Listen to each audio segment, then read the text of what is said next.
Selamat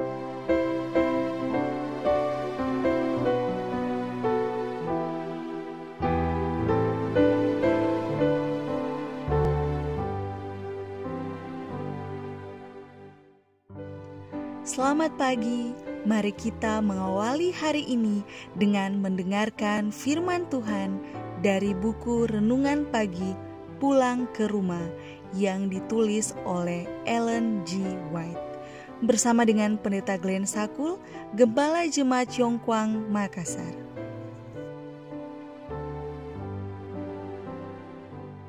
Shalom, selamat pagi.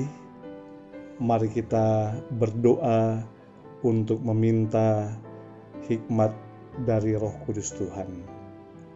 Ya Allah kami yang di sorga, ketika kami mendengarkan firman-Mu di pagi ini, kiranya Roh Kudus Tuhan memberikan kami hikmat dan kuasa. Di dalam nama Yesus kami berdoa. Amin.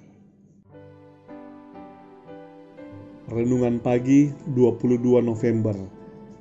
Dosa-dosa Babel akan dinyatakan. Ayat inti, sebab itu sesungguhnya waktunya akan datang bahwa aku akan menghukum patung-patung Babel, seluruh negerinya akan menjadi malu. Yeremia 51 ayat 47. Keterangan, demikianlah pekabaran malaikat yang ketiga itu dikabarkan. Pada waktu saatnya tiba untuk mengabarkan dengan kuasa yang paling besar, Tuhan akan bekerja melalui alat-alat yang sederhana untuk menuntun pikiran mereka yang menyerahkan dirinya kepada pelayanannya.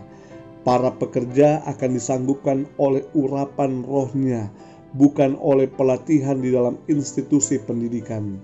Orang-orang yang beriman dan yang tekun berdoa akan terdorong untuk pergi dengan sungguh-sungguh menyatakan firman yang diberikan Allah kepada mereka.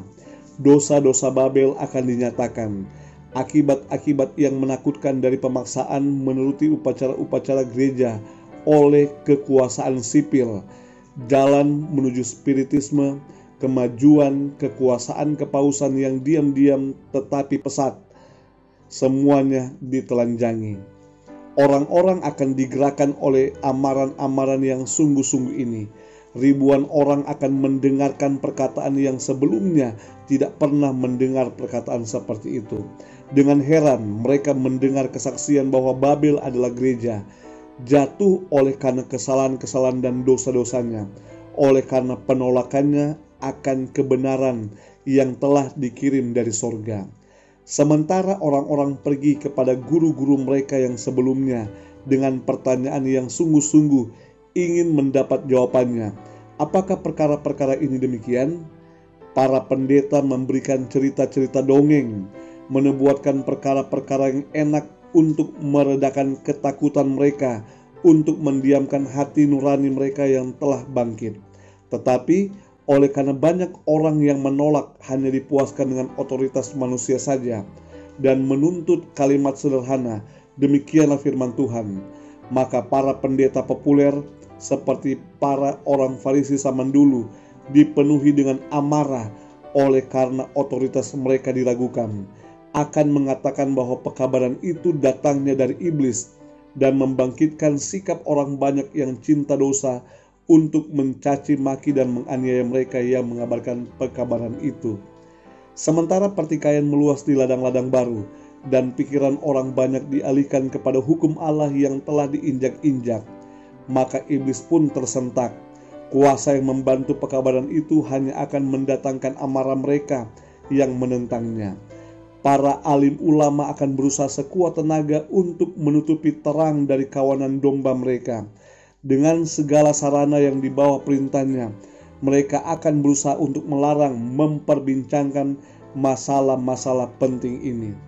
Gereja menghimbau tangan kuat kekuasaan sipil, dan dalam pekerjaan ini, para pengikut kepausan dan Protestan bersatu. Sementara gerakan bagi pemaksaan hari Minggu semakin berani dan tegas, maka undang-undang itu akan dipaksakan kepada para pemelihara hukum Allah. Mereka akan diancam dengan denda dan hukuman penjara, dan sebagian akan ditawari kedudukan-kedudukan yang berpengaruh dan hadiah-hadiah serta keuntungan-keuntungan lainnya sebagai bujukan untuk menyangkal iman mereka. Tetapi jawaban teguh dan tegas mereka adalah, tunjukkanlah kepada kami dari firman Allah kesalahan kami. Alfa dan Omega jilid 8, halaman 638 sampai 640.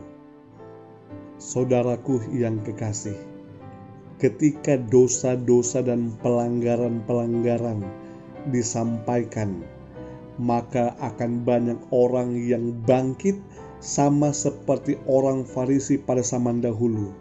Bahkan pendeta-pendeta sendiri akan bangkit dan menyatakan bahwa pekabaran mereka adalah pekabaran yang benar walaupun itu salah, dan mempersalahkan mereka yang dengan teguh memelihara hukum Allah.